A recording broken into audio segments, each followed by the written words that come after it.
International forum for promoting homeopathy द्वारा आयोजित इस दैनिक हिंदी वेबिनार श्रृंखला में मैं डॉक्टर नेहा कक्कड़ यहाँ पर उपस्थित सभी डॉक्टर्स का हार्दिक स्वागत करती हूँ।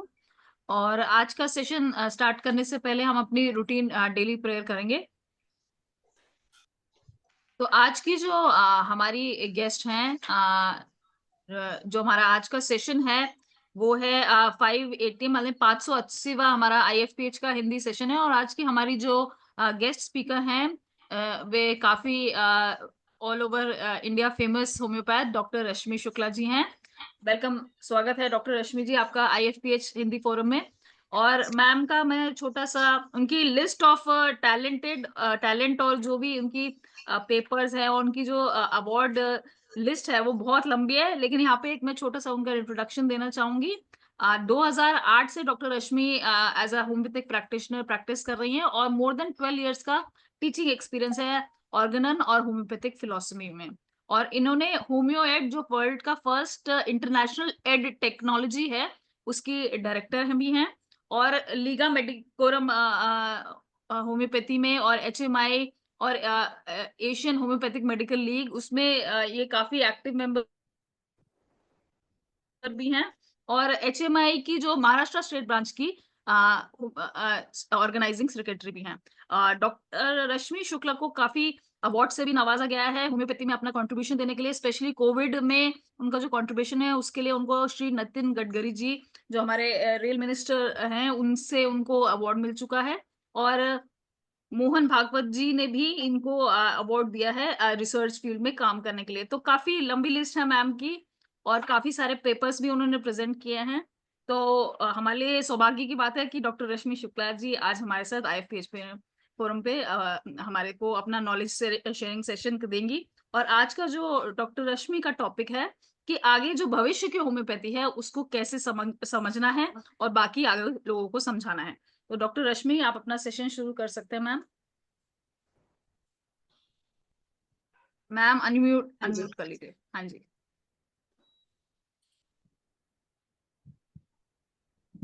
मैम, वॉइस नहीं आ रही अभी आपकी। हाँ, हाँ जी, अब आ रही है। हाँ जी।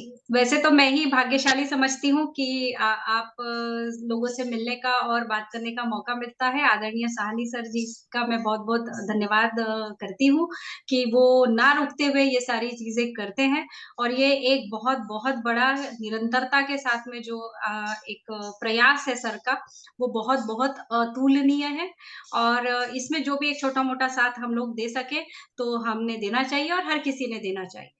सो ज़्यादा देरी किए बिना और आपका भी धन्यवाद करती हूँ मैडम, आपने हमारा इंट्रोडक्शन देने की कोशिश की मतलब धन्यवाद मतलब। जी। So I would like to start sharing my screen, please let me know if it is visible. हाँ, इज़ इट बिल्कुल विज़िबल? विजिबल है। हाँ जी मैम। ठीक है।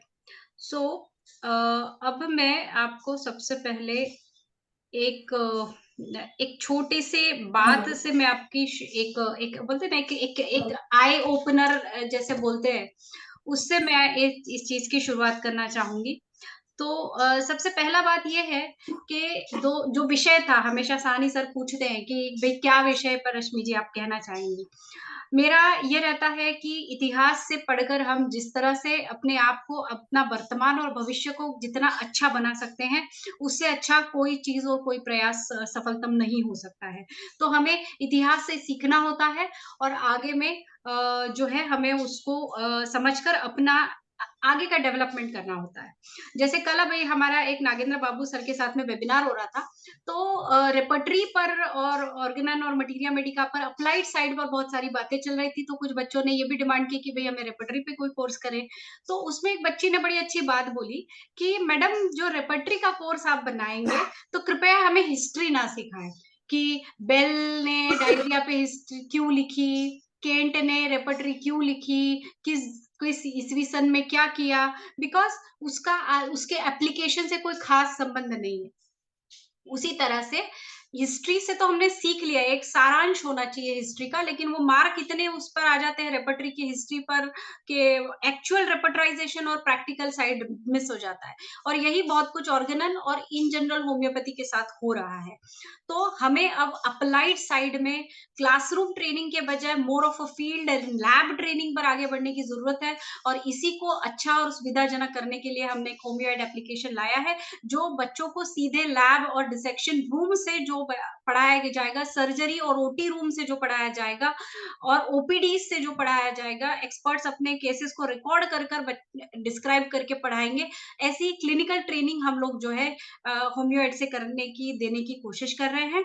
और यही अप्लाइड साइड अब हमें ओवरऑल भी रखने की जरूरत है, इसकी परंपरा को बनाए रखने की। सो मेरा विषय था learning and practising futuristic medicine. Futuristic medicine, futuristic homeopathy, यहाँ पे इसका तात्पर्य बस इसी से है। पार्ट 1 इसलिए लिख रही हूँ क्योंकि हो सकता है कि ये बहुत बड़ा विषय है, हो सकता है पूरा कंप्लीट ना हो, और उसी बहाने मुझे दोबारा आने का मौका मिल जाए और इसका मैं अगला पार्ट भी आपको बताऊं। सो चलिए शुरू करते हैं। नेक्स्ट। तो यहाँ पे भविष्य की होम्योपैथी को समझना और समझाना, सबसे पहले हमें समझना होगा अभी से कि आने वाले चैलेंजेस क्या-क्या हो सकते हैं। कोविड ने हमें बहुत अच्छी तरीके से समझा दिया कि हेल्थ सेक्टर को कभी भी किसी भी स्थिति के लिए हमेशा हमेशा तैयार रहना चाहिए। और उसी वजह से कहीं ना कहीं एक हेल्थ केयर का रेडीनेस और progressiveness, and now health sector is open to integrate. Mohan Bhagwat ji sir Nagpur में ही रहते हैं, और होम्योपैथिक मेडिकल एसोसिएशन के एक कार्यक्रम में, सालाना वर्ल्ड होम्योपैथी डे के सेलिब्रेशन में वो एज अ जब चीफ गेस्ट आए, तो हमारे यहाँ पे हमेशा आते रहते कोई ना कोई बड़े गेस्ट। तो मैंने यही प्रस्ताव उन लोगों के सामने रखा कि हर बार हम उनसे बोलते हैं कि हमें ये चाहिए, हमें वो चाहिए, हमें ये हक चाहिए, वो हक चाहिए, लेकिन हम कभी उन्हें फॉलो अप नहीं करते। और दूसरा है कि हम उन्हें कोई एविडेंस नहीं देते कि हम क्या हैं, as a entity, as a profession हम क्या है, क्योंकि अल्टीमेटली ये जो है, ये लोग पॉलिटिकल लोग हैं, इनके पास भी सुनी सुनाई बातों का एक सारांश रहता है। तो जब मोहन जी हमारे कार्यक्रम में आए, तो हमने ये डिसाइड किया कि आगे से आने वाले हर गेस्ट को हम एक होम्योपैथी का वर्ल्ड व्यू देंगे, जिसको मैंने एक बार आपके यहाँ पे एलोबरेट भी किया है कि क्या स्टैटिस्टिक्स में, वर्ल्ड इकोनॉमी में होम्योपैथी कैसी चल रही है, ओवरऑल कहाँ कहाँ पर किस किस तरह से, किस किस कंट्री में सोशियो इकोनॉमिक स्ट्रेटा कौन सा है जो होम्योपैथी को यूज करता है, और रिजल्ट्स कैसे हैं, और डब्ल्यूएचओ होम्योपैथी को कैसे देखती है, वेस्टर्न वर्ल्ड कैसे देखता है, डेवलपिंग वर्ल्ड कैसे देखता है, मेडाइवल वर्ल्ड कैसे देखता है। तो ये एक मैंने एक ओवरव्यू जारी किया, और इंडिया में क्या है, और फिर मैंने बताया कि महाराष्ट्र में ऐसी हालत है कि हमें गवर्नमेंट जॉब भी नहीं है। बहरहाल 2019 के में वर्ल्ड होम्योपैथी डे पर ये बात हुई थी।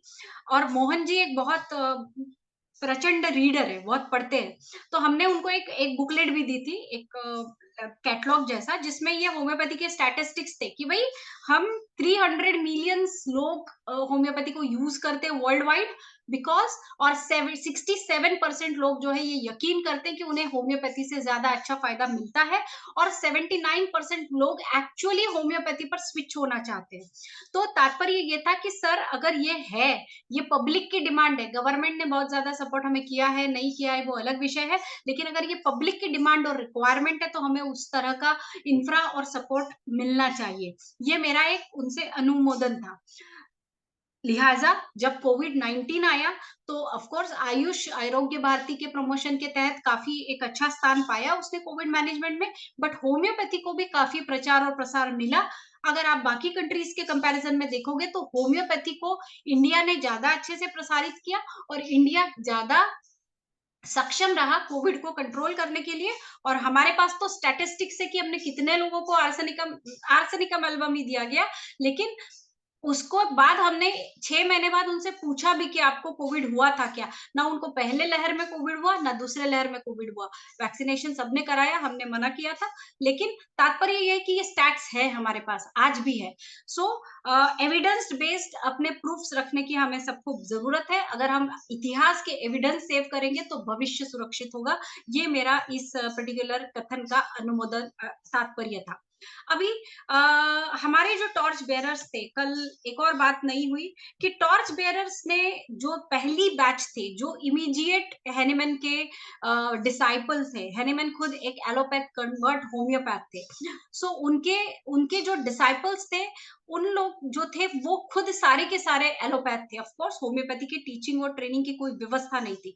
तो ये सारे first generation homeopath, I said yesterday's webinar में कि first generation of homeopath was the जो एरा था उस समय में, जो केंट और हेरिंग का एरा था, हेरिंग का एरा स्पेसिफिकली, वो गोल्डन एरा था वर्ल्ड वाइड कि हमें अमेरिका में होम्योपैथी का कितना अच्छा प्रचलन था, ये सब हम जानते हैं। सो ये हमारे टॉर्च बेरर थे, और वो क्यों था वो बहुत बड़ी अलग से बात है। लेकिन सीखने का तात्पर्य ये है कि ये क्लिनिकली बहुत अच्छे थे, ये ऑब्जर्वर अच्छे थे, और इनका एक समझ जो था सीधे मास्टर से किया था, अपभ्रंश होम्योपैथी का नहीं हुआ था। इसीलिए जिन्होंने एज इट इज मास्टर के प्रिंसिपल्स को फॉलो किया, वो बहुत ज्यादा अच्छे प्रैक्टिशनर बने। जो आज भी मास्टर्स के प्रिंसिपल्स को फॉलो करते हैं, वो यकीनन बहुत अच्छे प्रैक्टिशनर बनते हैं।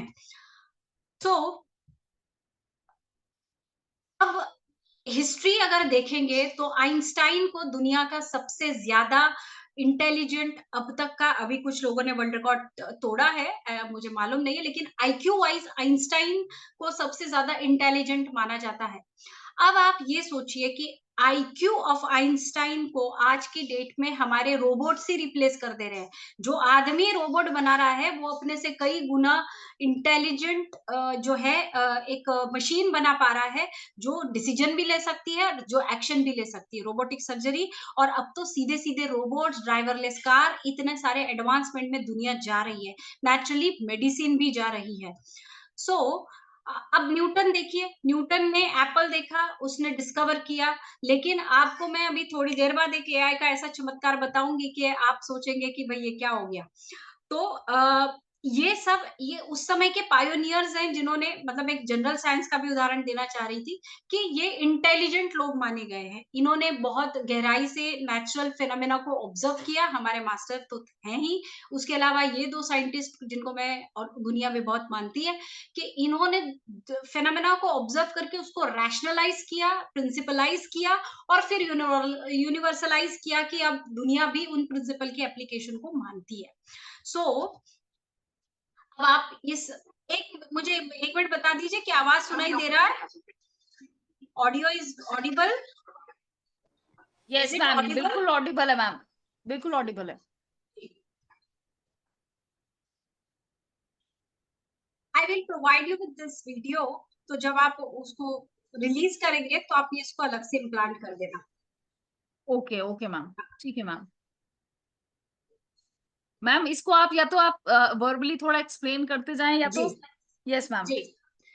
सो what this particular video says is के होम्योपैथी के फ्यूचर के लिए अभी आज के डेट में क्या चैलेंजेस हैं। चैलेंजेस ये हैं कि other systems and streams of medical sciences, specifically modern sciences, has multiply, जिसको अपना खुद का नाम नहीं पता था, जिसका नाम हमारे मास्टर ने रखा है एलोपैथी, वो साइंस देखते देखते ओल्ड स्कूल से मॉडर्न स्कूल हो गई। इतने स्पीड में उन्होंने इवॉल्व किया। ये एक ऐसा साइंस है जिसको थाउजेंड्स एंड थाउजेंड्स डॉक्टर्स और टेक्नोलॉजी और फार्मा इंडस्ट्री मिलकर बना रहे हैं, डेवलप कर रहे हैं और नेक्स्ट लेवल पर ले जा रहे हैं। होम्योपैथी साइंस जब शुरू हुआ तो मास्टर हैनीमैन, मतलब मैं तो ऐसा समझती हूँ कि in history of medicine, history of humanity, the master Hahnemann is only one person who has developed complete science.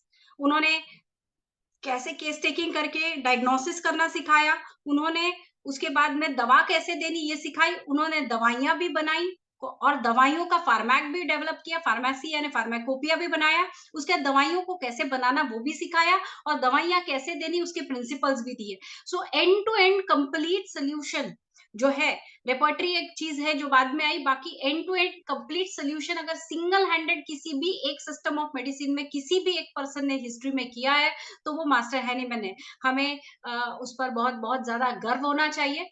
लेकिन अब बाकी साइंसेस बहुत स्पीड से आगे बढ़ रही हैं, और उस स्पीड को पैरेलल करने के लिए अब हमें हमारे रिजिड माइंडसेट से आगे बढ़ते हुए, और उसके आधार पर हमारे प्रिंसिपल्स क्या कर रहे हैं, किस तरीके से कर रहे हैं, हमारे एजुकेशन सिस्टम में अब हमें उन्हें और किस तरीके से इम्प्रूव करने की जरूरत है, किस तरह से, जैसे मैंने बोला कि एजुकेशन में हमें एक स्कोलास्टिकली एक एक रिवोल्यूशन की जरूरत है। जैसे अभी मैंने एक वर्चुअल एप्लीकेशन डेवलप किया है और अभी वो बन ही रहा है, लेकिन कुछ कुछ उसके कोर्सेस लाइव है।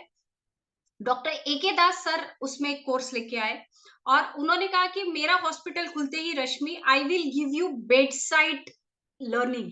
मतलब एक बंदा वीडियो पे पूरी केस रिकॉर्ड करेगा और सर पहले डेमोन्स्ट्रेट कर देंगे कि ये केस टेकिंग कैसे हुई, कैसे पेशेंट के सिम्टम्स थे, कैसे केस टेकिंग हुई, कैसे फिजिकल एग्जामिनेशन हुआ, कैसे होम्योपैथिक सिम्टोमेटोलॉजी उन्होंने कलेक्ट की, इवन हॉस्पिटल के आईपीडी केसेस का भी फिर इन्वेस्टिगेशंस दिखाए जाएंगे। और उसके बाद फिर मैंने अब उसकी टोटलिटी कैसे बनाई, एप्लीकेशन। सो क्लासरूम के बजाय बेड साइड या फील्ड पर स्टडी कैसे हो सकती है। मैंने कई सर्जन्स को रिक्वेस्ट की है कि सर आप आपके ओटी में मुझे वीडियो रिकॉर्ड करके दीजिए और आप उसको बाद में नरेट करिए कि एक कोलेसिस्टेक्टोमी थी तो आपने कैसे की।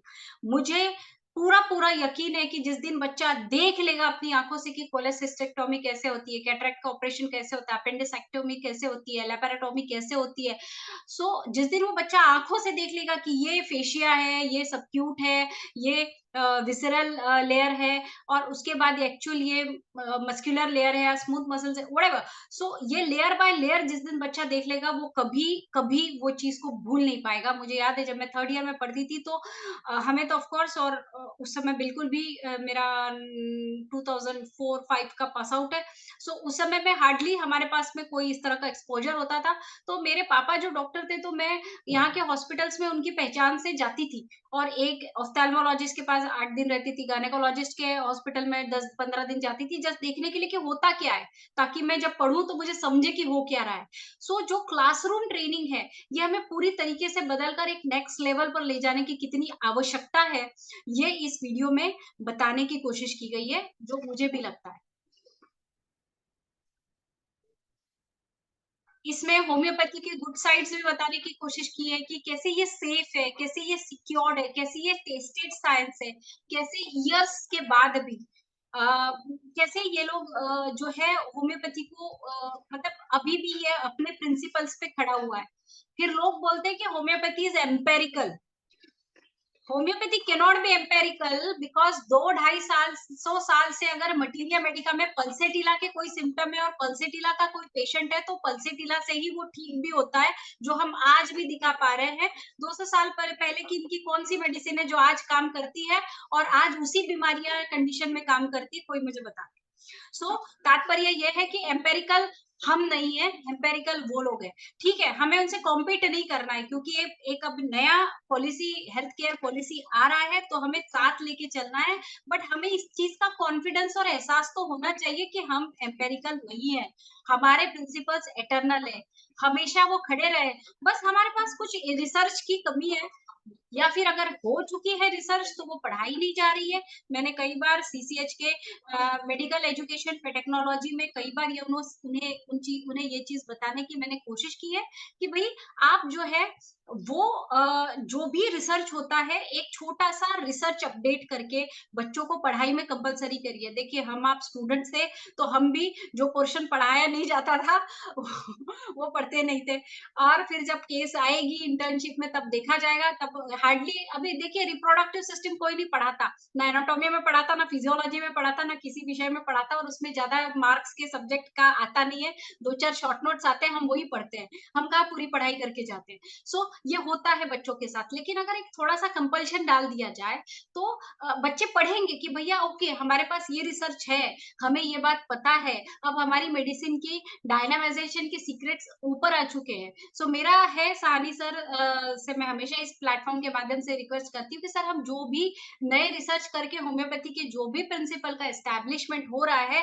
आप कृपया उसे किस तरह से करिकुलम में इनकॉर्पोरेट कर सकते हैं इस पर जोर दें, किस तरह से बच्चे भी पढ़ सके और कॉन्फिडेंट फील कर सके इस पर जोर दें। तो होम्योपैथी एक होलिस्टिक साइंस है। लाइफस्टाइल कैसे देखना, हचिसन बोलते हैं कि मॉडर्न मेडिसिन की बाइबल है, लेकिन लाइक क्लिनिकल मेडिसिन की बाइबल है, लेकिन चित्सन से पहले सबसे बढ़िया clinical examination of any case किसने किया? पहला clinical examination, complete clinical examination और case taking, no one else. Show me in the history if you can find, if anyone has done before master Hahnemann. यहाँ पे एक बहुत serious line है जो आप लोगों को शायद अब एहसास हो जाएगा। Everything starts with philosophy, ends with philosophy. Let me repeat, everything starts with philosophy, ends with philosophy. जब न्यूटन ने एप्पल को देखा और उसके बाद गुरुत्वाकर्षण को डिस्कवर किया, बताया कि भैया गुरुत्वाकर्षण है, आई डिनाई, मतलब of course he has discovered, but गुरुत्वाकर्षण या the phenomena was already there, he just could establish that with his all intellect and experiments. So but उसके पहले अगर नीचे गिरने की कोई भी फेनोमेना को अगर कोई तरह का एक्सप्लेनेशन अगर होता तो फिलोसॉफिकल हो सकता था। जैसे कि बहुत सारा जो कॉन्सेप्ट था, भगवान, some supernatural power, evil and like God and evil, इस तरह के जो कॉन्सेप्ट थे कि भाई जो चीज नहीं समझ में आती उसको भगवान और राक्षस या असुरी शक्तियों पर छोड़ दो कि भाई ये है। बीमारियां भी पहले होती थी तो किसी भगवान का प्रकोप ही माना जाता था क्योंकि एक्सप्लेनेशन नहीं था साइंटिफिक। तो और ये ऐसा नहीं था कि हमारे यहाँ था, इंडिया में था तो साउथ अफ्रीका में भी था, अमेरिका तो और पिछड़ा हुआ था, कई कंट्रीज तो और ज्यादा पिछड़ी हुई थी, सब जगह पे यही फेनोमेना यूनिवर्सल था। दो अफ्रीकन होमोसेपियन और इंडियन होमोसेपियंस ने कभी आपस में बात नहीं की, लेकिन दोनों एक ही सोच के साथ इवॉल्व हुए कि दो शक्तियां हैं जो वो नहीं देख पाते, अगर तूफान हो रहा है तो वो भी देख नहीं पा रहे कि क्या हो रहा है, तो वो उसको एक फिलोसॉफी में ढाल देते थे कि भैया कुछ तो अननोन है जो ये करा रहा है, ये हमें नहीं जानते, हम नहीं जानते इन्हें। अब इसका एंड बताती हूँ। इंसान का फिजियोलॉजी, इंसान की फंक्शनैलिटी, इन सब की जानकारी नहीं थी, तो हम बोलते थे कि इंसान ने भगवान को बनाया है, इंसान भगवान ही सारी चीज़ों को ऑपरेट करता है और हम हमारे हाथ से तो हम एक उँगली भी नहीं हिला सकते एंड ऑल। तो ये एक फिलॉसफी थी। जब फिजियोलॉजी आई तो उसने धीरे-धीरे एक-एक परतें खोली और after I think 80-85th of editions of Guyton publications, end में वो यही लिखते हैं कि I could discover any and everything within the cells to the phenomena, intracellular phenomena, genetic phenomena, but I must agree that there is some or the other kind of automaticity that does exist. And again he says, but I don't know what it starts from where it starts. उसका दूसरा उदाहरण देती हूँ। क्या हमें आज की date में सेल का कॉम्पोजिशन नहीं पता, केमिकली हमें उसका प्रोटोप्लाज्म पता, साइटोप्लाज्म का कॉम्पोजिशन पता है, लेकिन क्या हम एक भी सेल ऐसी मैन मेड सेल क्रिएट कर पाए जिसमें खुद की जान हो? नहीं। हमें किसी न किसी जीवित का टिश्यू अंश लेकर ही अगली जान या क्लोनिंग बोलो या जो भी हमने किया है, बट हमें एक तो वो पॉइंट, एक स्टार्टिंग पॉइंट लिविंग बीइंग का लेना पड़ा। वो क्या है? साइंस आज भी ढूंढ रही है, इसीलिए वो पार्ट फिर से वो फिलोसॉफी पे आके रुक जाता है, गॉड और any unknown supernatural power which we don't know and we can not control, but we know that we are controlled by it. So everything started with philosophy and ending also with philosophy. हो सकता है कुछ समय बाद हमें वो भी पता चले, फिर भी उसके एंड बाद कहीं ना कहीं हम वापस उसी सर्कल में आ जाएंगे कि anything starts with philosophy and ends with philosophy. And I am being a proud student of philosophy, I do endorse this fact. अंत में अगर किसी को इस पर कुछ कहना है तो हम लोग जरूर बात करेंगे। सो तात्पर्य ये है कि learning and understanding futuristic homeopathy और medicine is a very very very very fast subject. इतिहास अपने आप को दोहराता है, कई चीजें इतिहास में जिस तरह से लिखी गई है वो आज आकर प्रूफ होती है, साइंटिफिकली प्रूव होती है, उसी तरह से हेनमैन के भी सारे प्रिंसिपल साइंटिफिकली प्रूफ हुए हैं, होते रहे हैं। नाउ एनीवन एंड एवरीवन, हम आपकी तरह जो भी एक सीरियस स्टूडेंट ऑफ होम्योपैथी है, जो जो ये नहीं चाहता कि जो अब जिसे होम्योपैथी समझ में आती है, जिसे होम्योपैथी प्रैक्टिस करनी आती है, जिसे होम्योपैथी का पार्ट होने का एक अभिमान है, वो स्टूडेंट ऑफ कोर्स आज हम सब भी स्टूडेंट ही है। सो वो एक स्टूडेंट कहीं ना कहीं अगर कोरिलेट कर पा रहा है या नहीं कर पा रहा है, अगर आज वाइटल फोर्स हो सकता है कि अगर अगर मुझे आगे मौका मिले तो I would love to demonstrate about what this vital force concept speaks about and exactly how we can justify the same concept in the light of modern era. I would also like to narrate that what exactly happened during that succussion and trituration process, how it is different from dynamization chemically and physically and quanta physics wise. So I would like to come up again and tell you these points as well.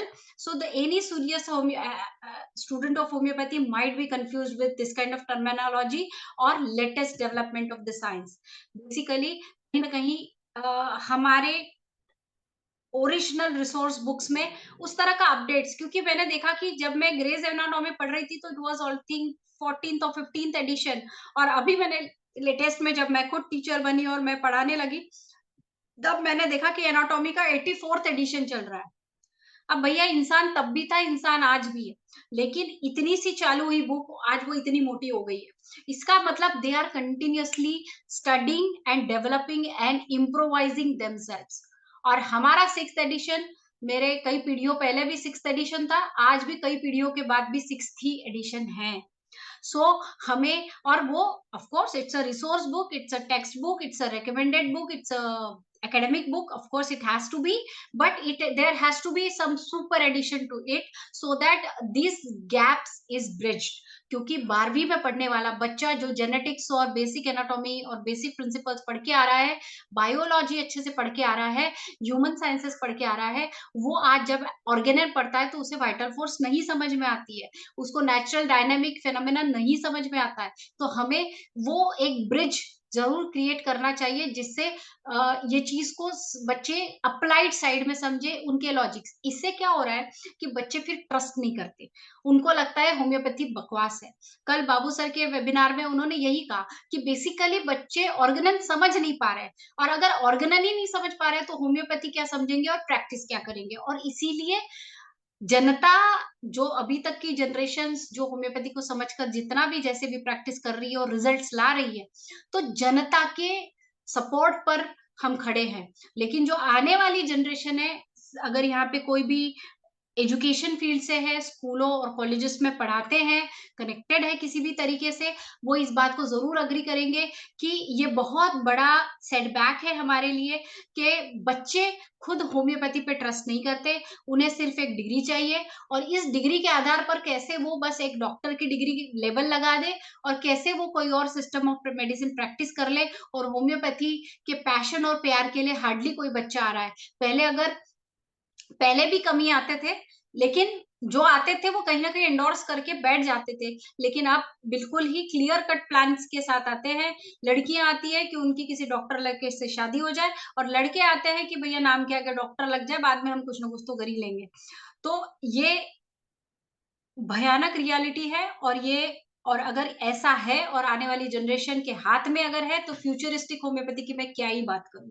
सो इसीलिए अब हमारे अभी हमारे पास वक्त है कि अभी की जो जनरेशन है वो अगर होम्योपैथी के फाउंडेशंस को और अच्छा करेंगे और अच्छा रखेंगे, साइंटिफिकली बच्चों को समझाएंगे कि वी आर सो ऑथेंटिक, उन्हें गर्व होना चाहिए। मुझे तो बहुत गर्व है कि हैनीमैन ने जब 200 साल पहले बिना एक माइक्रोस्कोप के भी केस टेकिंग बताई, इंपॉर्टेंस ऑफ ऑब्जर्वेशन बताया, जो हचिसन का वर्ड बाय वर्ड, मैडम आप खोल के अगर देखेंगे क्लिनिकल एग्जामिनेशन, उसके भी कई एडिशन आ गए, लेकिन क्लिनिकल एग्जामिनेशन ऑफ पेशेंट जो पहला चैप्टर है, आप वो पढ़ लीजिए, आप केंट का पढ़ लीजिए, और आप हेनीमैन की केस टेकिंग पढ़ लीजिए।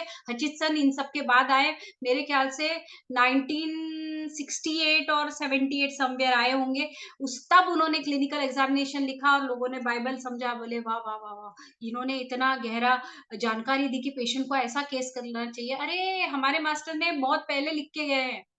सो that we should know and we should be proudly propagating. जब भी आप किसी भी एलोपैथ के सामने बैठते हैं, तो आपको जो एक कमतरता फील होती है कि इनका एप्टीट्यूड कितना अच्छा है, इनका क्लिनिकल कितना अच्छा है, मुझे तो बहुत होती थी। जब मैं होम्योपैथी पढ़ रही थी और किसी एलोपैथ के पास जाती थी, तो मैंने इसीलिए कॉम्पिटिटिवली लगभग सारे हॉस्पिटल्स को जॉइन किया और देखा कि क्या कर रहे हैं ये? मुझे क्लिनिकल समझना है, पैनक्रियाटाइटिस का पेशेंट क्या होता है मुझे समझना है, कैसा दिखता है वो समझना है, मुझे इसकी इन्वेस्टिगेशन समझनी है। आज कई बार ऐसी केसेस पे जैसे इक्थायोसिस करके एक स्किन डिजीज है, जिसमें स्केल्स बाय बर्थ एक नेचुरल ड्राइनेस होता है स्किन में, और बाय बर्थ एक स्नेक की तरह स्केली स्किन होती है। अपने पास में आर्सायोड उसकी रेमेडी है, आर्सेनिकम भी है, आर्सायोड भी है, आरसेसफ भी है। तो ये रेमेडी होती है, और इक्थायोसिस है। मेरे पास एक पेशेंट आई, बोले मैम मेरे को देखो ये होता है, मैं इतने मॉइस्चराइजर लगा रही हूँ। मैंने बोला बेटा आपको इक्थायोसिस है? तो बोले मैम क्या? तो मैंने बोला आपको इक्थायोसिस है? तो बोलती है मैम मैंने आज अभी तक 18 से 20 डर्मेटोलॉजिस्ट को दिखाया है, किसी ने नहीं कहा कि मुझे इक्थायोसिस है। सबने कहा बेटा तुझे ड्राइनेस है, तू ये मॉइस्चराइजर लगा, तू वो मॉइस्चराइजर लगा। बोलने का तात्पर्य ये है कि अगर आज हम हमारे लेवल पर ही बेहतर क्लिनिकली अपने आप को रखेंगे, और एक एक अच्छे एप्टीट्यूड के साथ अपने आप को रखेंगे, तो डेफिनेटली फ्यूचर हमारा ही होगा।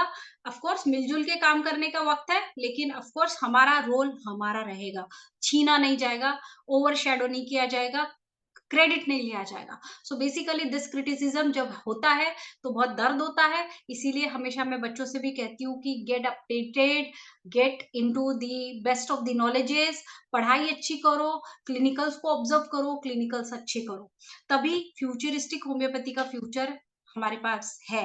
सो ये एक बहुत ही सिंपल सा इंट्रोस्पेक्शन था जो मैंने आपके तरफ डालने की कोशिश की, और आप सब लोगों से एक एक्शन लेने की भी अपील की कि भई हमें जो है इस तरीके से आगे बढ़ने की बहुत-बहुत आवश्यकता है।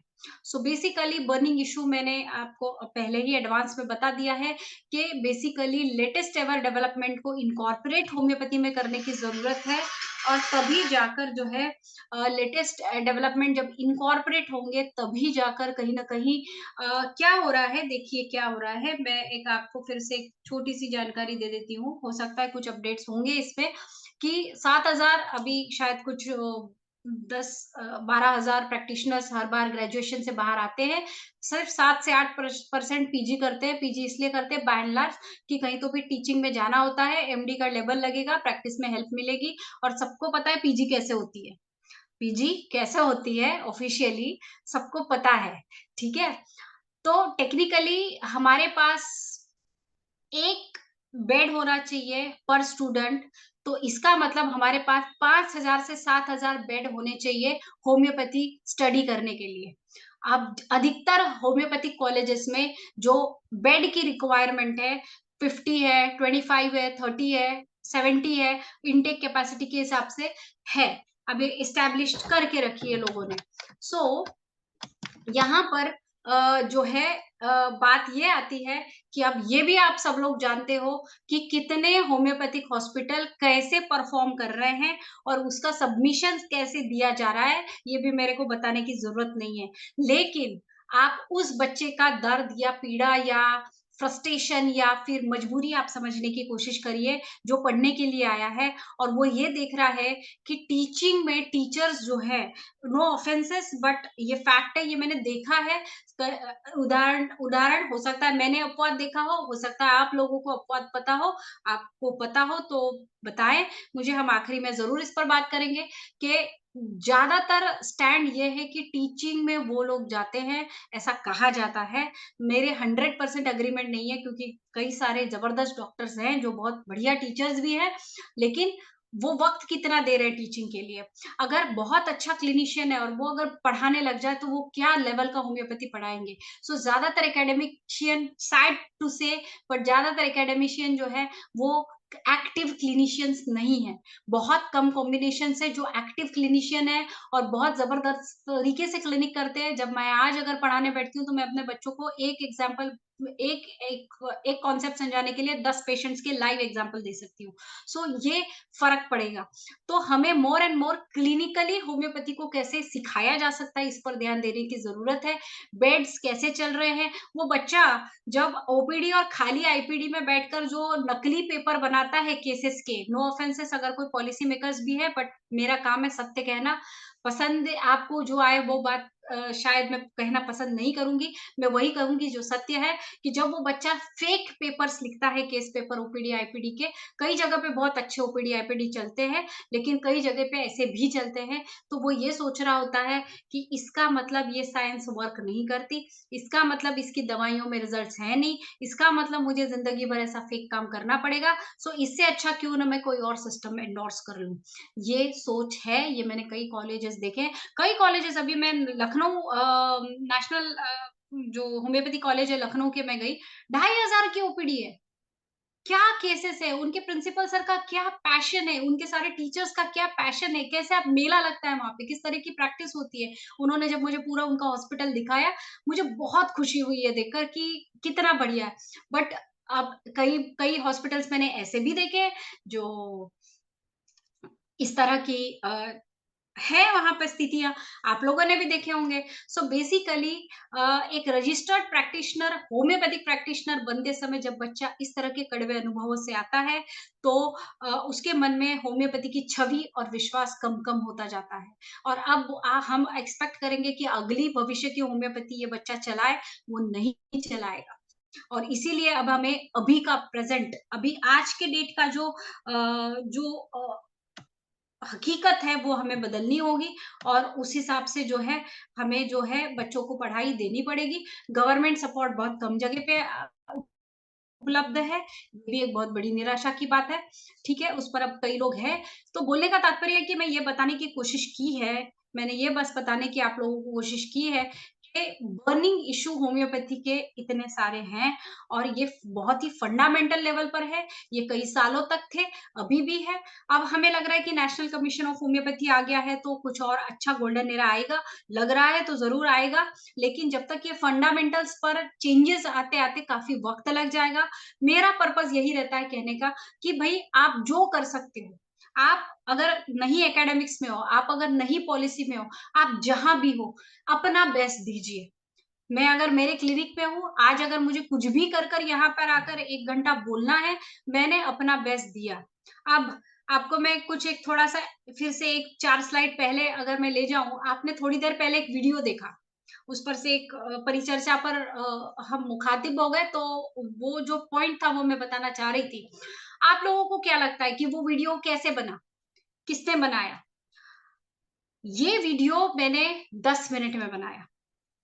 और इस 10 मिनट के लिए मुझे, क्योंकि मैंने ये प्रेज़ेंटेशन ही आज बनाया। पढ़ाई मेरी पहले से थी, स्लाइड्स मेरी पहले से बनी हुई थी कुछ-कुछ, तो अ, या कांसेप्ट्स मेरा पहले से बने हुए थे, लेकिन जब आप इसमें जो भी आप देख पा रहे हैं, ये मैंने आज बनाया। बनाया यानी मेरी टीम ने बनाया। सो ये जो वीडियो है, ये मैंने खुद बनाया पर्सनली। अब मैंने उसके पहले आपने देखा होगा कि मैंने न्यूटन और आइंस्टाइन के साथ में कुछ आर्टिफिशियल इंटेलिजेंस या रोबोटिक्स के एलिमेंट्स दिखाने की कोशिश की। मैंने क्यों दिखाने की कोशिश की? मेरा कहना ये था, मैं ये नहीं बोल रही हूँ कि साइंटिस्ट रोबोट्स बन जाएँगे, हो सकता है बनेंगे भी बिल्कुल। लेकिन मैं आपको ये बताने की कोशिश कर रही हूँ कि आर्टिफिशियल इंटेलिजेंस अब इतना इंटेलिजेंट हो चुका है कि मैंने सिर्फ एक चैट जीपीटी में डाला कि आज के डेट में होम्योपैथी के क्या चैलेंजेस हैं और आगे होम्योपैथी को बेहतर बनाने के लिए tell me what are those factors that are required, what are that factors are required to be understood, addressed, and what are those grave factors. 1 minute के अंदर उसने स्क्रिप्ट बना के दे दी, 2 मिनट के अंदर मैंने उसको वीडियो में पेस्ट कर दिया और 3 मिनट में मेरा वीडियो बन गया। बोलने का तात्पर्य ये है कि आर्टिफिशियल इंटेलिजेंस जिसके पास में आज की डेट में वर्ल्ड वाइड सबसे ज्यादा बड़ा डेटाबेस है। अगर मैं पढ़ाई इस विषय की पढ़ाई करने बैठती, तो जो मुझे 2 मिनट में पढ़ाई मिली है, वो मुझे कम से कम 1 हफ्ता या 15 दिन लगते पूरे टाइम में पढ़ के वो सारा डेटा निकालती जो मुझे 2 मिनट में मिल गया। तो तात्पर्य यह है कि दुनिया की स्पीड देखिए कहाँ तक जा चुकी है। सो हमें भी उस स्पीड पर आने की जरूरत है। और अगर चैट जीपीटी या आर्टिफिशियल इंटेलिजेंस को बात समझ में आ रही है कि होम्योपैथी के साथ में कैसे होम्योपैथी इवॉल्व हुई, कहाँ-कहाँ पे वो बहुत अच्छी है, अभी उसका क्या चल रहा है और आगे क्या करने की ज़रूरत है, ये मेरे ओपिनियन नहीं थे, वो चैट जीपीटी के एज़ इट इज़ ओपिनियन थे। मेरे ओपिनियन मैंने उसके बाद साइड से रख दिया आपको, लेकिन वो उसके ओरिजिनल ओपिनियन थे जो मुझे एज़ इट इज़ आपके सामने रखने थे। इसलिए रखने थे कि अगर एक autonomous automatic knowledge data bank को ये बात लॉजिकली समझ में आ रही है, कैलकुलेटिवली समझ में आ रही है कि होम्योपैथी में इस तरीके का बात करनी है। देखिए, इस तरह के वेबिनार्स या सेमिनार्स होते हैं, कॉन्फ्रेंसेस होते हैं, लोग अपना ओपिनियन देते हैं। मेरा ख़्याल है कि ऐसा होना चाहिए, मेरा ख़्याल है कि वैसा होना चाहिए। लेकिन मैं विश्वास रखती हूँ कि क्या सही है। मुझे क्या सही लगता है, मुझे अगर एक चीज़ सही लगती है, यहाँ पे 20, 25, 30, 40, 50 पता नहीं कितने लोग बैठे हैं, उन सबको हो सकता है कुछ और बात सही लगे। सही लगना एक बात होती है और सही होना एक बात होती है। इसीलिए मैंने एक अनप्रेजुडाइज्ड जो एक ऑब्जर्वेशन बोलेंगे, इसीलिए मैंने उस टूल की मदद ली, वरना ये प्रेज़ेंटेशन मेरा करीबन 10 साल से रेडी है और ये इस तरह का मिलता-जुलता मैंने एक प्रेज़ेंटेशन इससे पहले दिया भी है। सो ये स्लाइड शो पहले से मेरा रेडी था, बस मुझे इसमें एक अनप्रेजुडाइज्ड अथॉरिटी या अनप्रेजुडाइज्ड ओपिनियन की ज़रूरत थी कि भई एक्चुअल में मैं जो सोच रही हूँ वो सही है क्या? और उसने लगभग वो वही पूरा का पूरा सही दिया। मैं आपको वीडियो भेजूँगी मैडम नेहा और आप उसको इनकॉर्पोरेट करिए एडिटिंग में ताकि वो जब आपकी यूट्यूब पे जाए तो वो जो है एज़ इट इज़ दिखे। सो बर्निंग इश्यू ये है कि जो मैंने बताए हैं कि अपने यहाँ पे अब तो स्टैट्स काफ़ी चेंज हो गए हैं, लेकिन हमारे यहाँ पे 73 से 79% लोग होम्योपैथी लेना चाहते हैं। होम्योपैथी के फ़ायदे समझते हैं, होम्योपैथी के फ़ायदे जानते हैं। आज भी आपको मैं एक बहुत बड़े इंडिया के अभी बहुत ही टॉप पीठाधीश है, धर्मगुरु हैं, उनके बड़े भाई को एक चलो मैं बता देती हूँ, एवास्कुलर नेक्रोसिस है, बायलैटरल हिप जॉइंट का। डॉक्टरों ने बोल दिया जॉइंट रिप्लेस करना है तुरंत और उस जॉइंट रिप्लेसमेंट उन्होंने बोल दिया कि नहीं हम तो दवा से ठीक करेंगे और किसी तरह से उनके कोई चेले होंगे, वो मेरे पेशेंट थे, तो उन्होंने बोला कि हमारी मैडम बहुत अच्छी हैं, गुरुजी तो उधर रहते हैं, यूपी एमपी में रहते हैं, तो बोले हमारी मैडम जी बहुत अच्छी हैं, आप उनसे दवा चालू करिए। हमने उनसे ऑनलाइन केस ली उनकी, हमने उनको मक्सोल दिया, एवास्कुलर नेक्रोसिस, बोन नेक्रोसिटीज़ के हिसाब से और जो है बाकी लाइफ़स्टाइल और अब कल उनका फिज़ियोथेरेपी सेशन भी है, अब वो भी ऑनलाइन हम कर रहे हैं। तो जो 70% मतलब लिंपिंग तक उनकी कम हो गई है और वो स्क्वैट कर सकते हैं, उनकी मोबिलिटी बढ़ गई है, ठीक है? दूसरा एग्ज़ाम्पल देती हूँ, सिंपल एग्ज़ाम्पल है, लेकिन ये पावर है, ये हमें बताना है, ये पावर हमें फैलाना है। अ, एक केस है जो fall he fell from a 8 feet of height और he had got certain fractures in neck bones वर्टेब्रीज में कुछ हेयरलाइन फ्रैक्चर्स हुए और डिस्क इनअप्रोप्रिएट स्लिप हुआ फॉर्चुनेटली बहुत सीवियर रेडिकुलोपैथी या स्पाइनल इंजरी नहीं हुई लेकिन जैसे ही डॉक्टर के पास गया उसको बताया गया भाई तुरंत ऑपरेशन करा लो तुम और ये लो पेन किलर मैं बताती हूँ उन्होंने उसको एंटी इन्फ्लामेटरी तक नहीं दी एंटी इन्फ्लामेटरी तक नहीं दी, सिर्फ पेन किलर दिया ताकि जस्ट पेन होता रहे और पेशेंट 10 दिन के अंदर आप आ जाओ, इतना लाख लगेगा, आप ऑपरेशन करने आ जाओ तुरंत। मेरे पास उसके फोटोज़ है, वीडियोज़ है, सब कुछ है। मैंने मुझे फ़ोन किया, बोले क्या करूँ? तेरे पास कोई न्यूरोलॉजिस्ट है तो ओपिनियन। मैंने बोला भई भेज सब मुझे भेजो पहले क्योंकि पहले ख़्याल उनके दिमाग में होम्योपैथी नहीं आई, उनके ख़्याल आया कि इससे मैं ओपिनियन ले लूँ क्योंकि एक्सीडेंट और ऑपरेशन है तो होम्योपैथी आउट ऑफ क्वेश्चन है। तो मैंने बोला कि मुझे तुझे उस डॉक्टर ने भी 10 दिन बोले, मेरे को भी तू 10 दिन दे, मैं तेरे को दवा देती हूँ। बोले अच्छा ठीक है, दे दे। मैंने उसको सिंपली आर्निका दिया। फर्स्ट राउंड में 4 डेज़ के लिए मैंने सिंपली आर्निका दिया, उसके बाद मैंने उसको रस्टॉक्स दिया। अब आर्निका से वो बंदा 70-80% बेटर हो गया। ठीक है? मैंने बोला 10 दिन बाद अपन इस पर फिज़ियोथेरेपी शुरू करेंगे या फिर वापस सीटी एमआरआई करा सकते हैं। मैंने फिज़ियोथेरेपिस्ट को भी लूप में रखा बिकॉज़ मैकेनिकल साइड में उसका होल्ड रहेगा। तो हमारी पूरी टीम है, तो मैंने उनको भी साथ में रखा कि सर क्या करना है? तो बोले चलो मैडम, ये अगर न्यूरोसर्जन के पास गया इसका ऑपरेशन होना है बोली मैडम। लेकिन इसको न्यूरोलॉजिकल डेफिसिट नहीं है, तो हम इस पर विश्वास रखकर ऑफ कोर्स उसको बेल्ट-वेल्ट इम्मोबिलाइज़ेशन, बेड रेस्ट के साथ में वो उसने अगर सीरियसली कर लिया, तो अपन इसको बाहर लाते हैं मैडम। मेरे साइड से कोई दवाई नहीं है। मैंने बोला सर मैं दे रही हूँ। मैंने आर्निका दी, उसके बाद अब लोकल लिगामेंट्स और मसल्स के इंजुरी के लिए रस्टॉक्स दी और अब पेशेंट जो है 70-80% बेटर है, अब रेडी टू फिजियोथेरेपी अगले अगले 2-4 दिन में उसका नेक्स्ट लेवल ऑफ ट्रीटमेंट चालू होगा, हो सकता है रूटा आए या व्हाटएवर आए।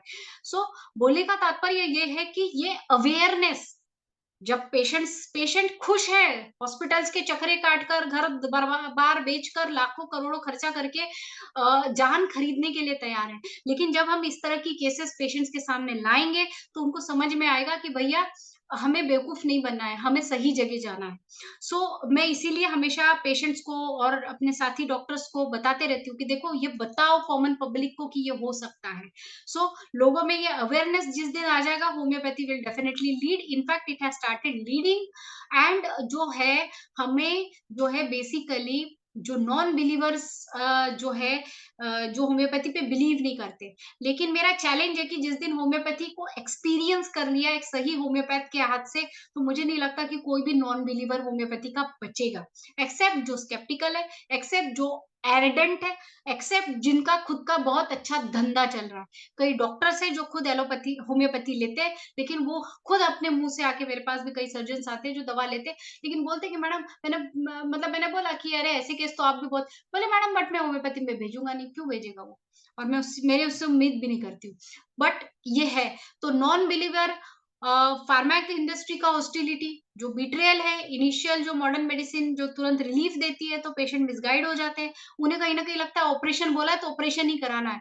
ऐसे कई कई केसेस है, हमारे पास होंगे, नेहा मैम के पास होंगे, सबके पास होंगे, साहनी सर के पास तो मिलियंस ऑफ केसेस है कि हमने उनकी सर्जरी रोकी है, बट इसकी पब्लिसिटी कहाँ है, इसका पॉपुलराइजेशन कहाँ है, इसका कॉमन पब्लिक में ज्ञान कहाँ है? जितना हो सके पेपर में प्रचार प्रसार, जहाँ पे कॉमन इंसान के पास ये बात पहुंचे कि भाई हाइपोथायराइडिज्म पेशेंट ठीक हो जाता है। एलोपैथ वाला बोल नहीं सकता कि वो ठीक कर सकता है, लेकिन हम करते हैं। तो इसका प्रचार हमें करने की जरूरत है, और पब्लिक जो सपोर्ट है वो हमें लेने की जरूरत है। किस किस पब्लिक को इंटरेस्ट है कि वो जिंदगी भर थायरोनॉम खाता रहे, जहां पर यहाँ पे उसको होम्योपैथी से परमानेंट रिलीफ मिल सकता है। बेसिकली हमारी लैक ऑफ यूनिटी, हमारा लैक ऑफ पब्लिक अवेयरनेस के लिए किए जाने वाले एफर्ट्स, कहीं ना कहीं अगर हमारे पास एक होम्योपैथ से कोई भी तरह से केस आता है तो हम हमारे ही फेटर्निटी को एंडोर्स नहीं करते, सपोर्ट नहीं करते, और कई बार हम लगे तो डिग्रेड ही करते हैं। ये सारी गलतियों से हमें बचना है और बेटर यूनिटी लाएंगे। बेसिकली एक जगह जहां पर जो है जिसने होम्योपैथी, हम खुद देख रहे हैं कि क्योर कर रही है, होम्योपैथी पैलिएट भी कर रही है, प्रिवेंट भी कर रही है, कॉस्ट इफेक्टिव है, प्रमोटिव है, जो बहुत हेल्थ को प्रमोट कर सकती है।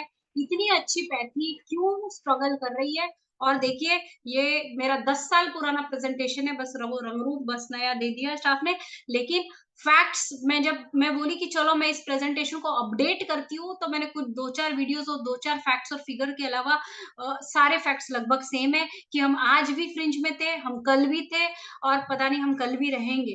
तो यदि हमें इस पार्ट को अगर अच्छे से टेक केयर करना है, तो अभी भी हमारे पास वक्त और मौका है, जो बहुत बहुत ज्यादा स्ट्रोंगली हमें जो है चीजों को पॉलिसी वाइज बहुत अच्छा करना है। और अगेन विनंती तो है ही सबसे कि हर कोई अपनी जगह पे रहकर अपना बहुत अच्छा सा रोल निभाए। There should be some times for Q&A। There are so many things that are yet to be left, but जो कंक्लूसिव है, फ्यूचरिस्टिक में मैंने बहुत पहले से ही शुरुआत की थी कि शुरुआत जो है वो इस तरीके से होनी चाहिए कि जो 7 habits of highly successful people में जो पर्सन बोलता है कि always keep and in the mind, कि आप अचीव क्या करना चाहते हो, आप इस चीज को कैसे एंड या कल्मिनेट या रियलाइज होना देना चाहते हैं। तो फ्यूचरिस्टिक मैंने इसीलिए टॉपिक चुना कि अगर भविष्य का पिक्चर हमारे हाथ में होगा तो कौन सा पेंट आज हमें ब्रश करना है, किस स्पीड से चलाना है, किस तरीके से चलाना है, ये भी हमारे हाथ में होगा। और ये एक छोटा सा प्रयास था आप लोगों के माध्यम से इस चीज पर एक गहन चर्चा करने का। There are many more slides of course, but I think time is up. We have a very less time that is left for the Q&A or discussions or any points. So over to you, Neha ma'am, if you can proceed for the next, if any questions or any discussions, I'm open for it. हाँ, बहुत अच्छा रहा रश्मि जी। एक लोगों ने एक audience ने पूछा है,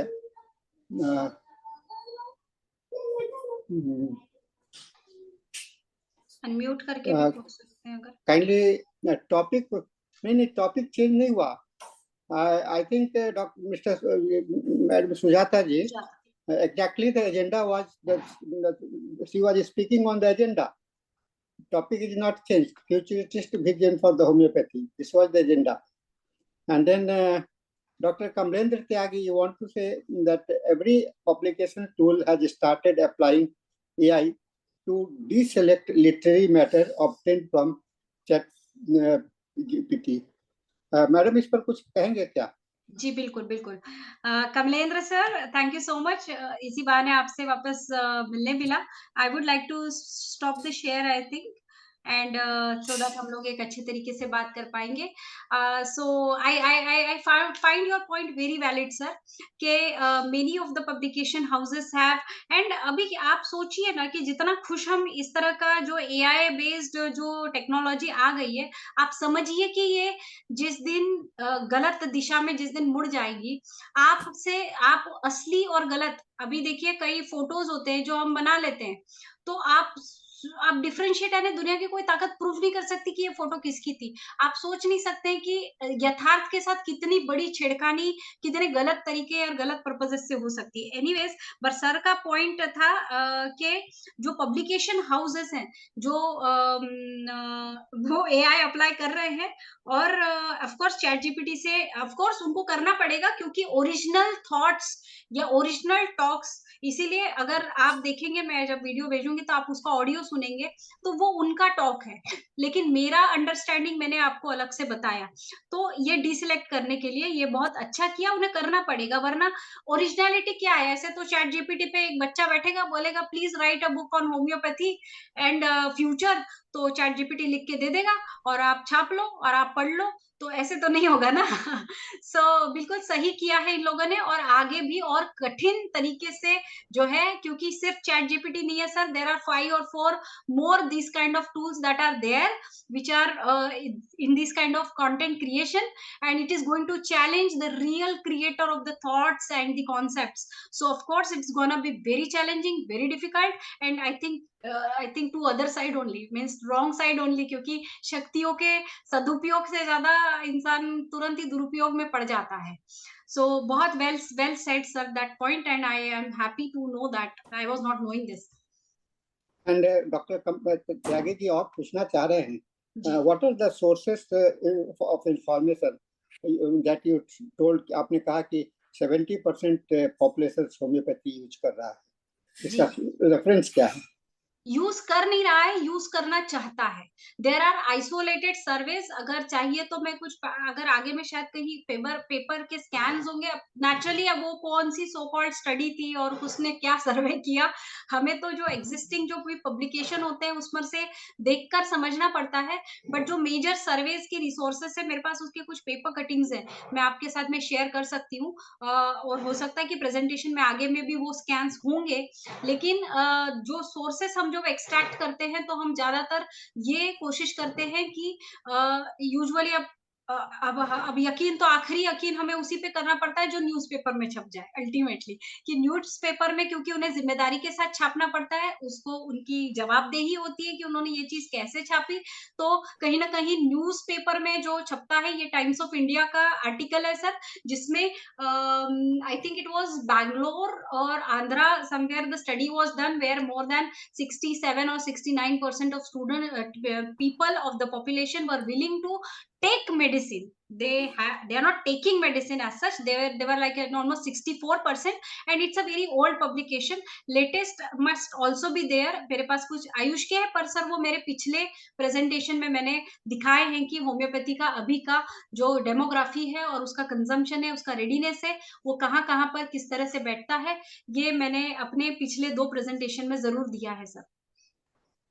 हाँ, ये लिंक्स मांग रहे हैं sir links because it's use definitely sir, मैं जो है आपको एग्जैक्टली किस चीज के लिंक चाहिए सर? रेफरेंसेस के? रेफरेंसेस के, जी रेफरेंसेस के लिंक चाहिए। हाँ सर, वो मैं शेयर करूंगी क्योंकि हमें शेयर करना ही है ताकि दुनिया तक शेयर हो। सो ये कोई सीक्रेट नहीं है। Definitely sir, I think I have your number and your mail ID also, so I like to connect you. इसी बहाने I will talk to you also and definitely I will share. Overall presentation madam मैं समझता हूँ कि आपने काफी अपने को जस्टिफाई किया करने का कोशिश किया है, और मैं भी आपकी बहुत सारी बातों से सहमत हूँ, और बहुत सारी बात पर हम लोगों को अभी सोचना पड़ेगा कि क्या करना पड़ेगा, क्योंकि एक ऐसा विषय है फ्यूचर में क्या होगा। और एक इसी टॉपिक को लेकर के मैं पटना में जो एक वर्ल्ड होम्योपैथिक साइंस कांग्रेस फरवरी में हम लोग कर रहे हैं, 22-23 फरवरी को, तो उसका हम लोगों ने थीम रखा है futuristic vision for health and wellness with homeopathy. ये हमारा थीम है 22 तारीख को, और मैं उसमें एक्सपेक्ट कर रहा हूँ कि सभी अपने अपने व्यूज को रखेंगे, क्योंकि ये भी हम लोग को आज हम लोग जो भी हैं तो अपने पास्ट के बदौलत है, और तो अभी जो प्रेजेंट है वो फ्यूचर के लिए, माने कि जो हमारा पास्ट था वो हमारा स्टेटस बनाया, और आज का जो है हमको फ्यूचर का स्टेटस बनाने के लिए हम लोग को ही मेहनत करनी पड़ेगी। तो और सर आपको साधुवाद है कि आप बिल्कुल ना रुकते हुए जो है आप अपना काम कर रहे हैं। मतलब आपके लिए तो जितनी श्रद्धा और आपको जितना बोल सकते हैं कि धन्यवाद दिया जाए उतना कम है। मतलब सर बहुत-बहुत आपका अतुलनीय योगदान है sir. Thank you and now the session खत्म हो रहा है, समय हो चुका है। नेहा जी, आप डॉक्टर अंजनी जी ज्वाइन कर चुकी हैं, उनको हैंड ओवर करेंगे, और रश्मि जी को थैंक्स देते हैं, और फिर आइए रश्मि जी। बिल्कुल सर, धन्यवाद सर। हाँ जी सर। तो ये डॉक्टर रश्मि का जो सेशन था, जैसे कि उन्होंने बोला कि ऑब्वियसली टेक्नोलॉजी से जोड़ना बहुत जरूरी है। जिस तरह से आईएफपीएच एक प्रयास है, जैसे आज के 10 साल पहले तक हमारे होम्योपैथी के इतने बड़े लेवल पे वेबिनार और सेमिनार अरेंज नहीं होते थे, तो ये एक तरह का लीप स्टेप था कि वेबिनार डेली बेसिस पे हो रहा है, और सेमिनार्स भी अब ऑलमोस्ट वीकली, हर महीने और हर मंथ में वर्ल्ड लेवल पे, नेशनल लेवल, इंटरनेशनल पे सब लेवल्स पे हो रहे हैं। तो ये भी एक प्रगति है, और आगे भी ये जो एआई इंटीग्रेशन है ये भी एक बहुत बड़ा टूल साबित होगा, और जिसके लिए जैसे डॉक्टर रश्मि और उनके जैसे और बहुत सारे डॉक्टर्स इस चीज में लगे हुए हैं। और तो ये एक तरह का obviously homeopathy is moving forward, और हम सबको मिलकर ही साथ चलना होगा। और जहां तक एआई की नेगेटिव उसका सवाल है, ऑब्वियसली हर चीज का बून भी होता है और बेन भी होता है, दोनों चीजें होती हैं। तो बून को हमें साथ लेके चलना है और बेन को पीछे छोड़ते जाना है, उसकी जो लिमिटेशन है उसको इम्प्रूव करके हमें आगे बढ़ना है। तो धन्यवाद डॉक्टर रश्मि, आपका बहुत बढ़िया सेशन था, और नेक्स्ट टाइम भी हम आपसे उम्मीद करेंगे इस तरह का सेशन और भी हमें आगे और नॉलेज शेयरिंग सेशन आपसे मिले।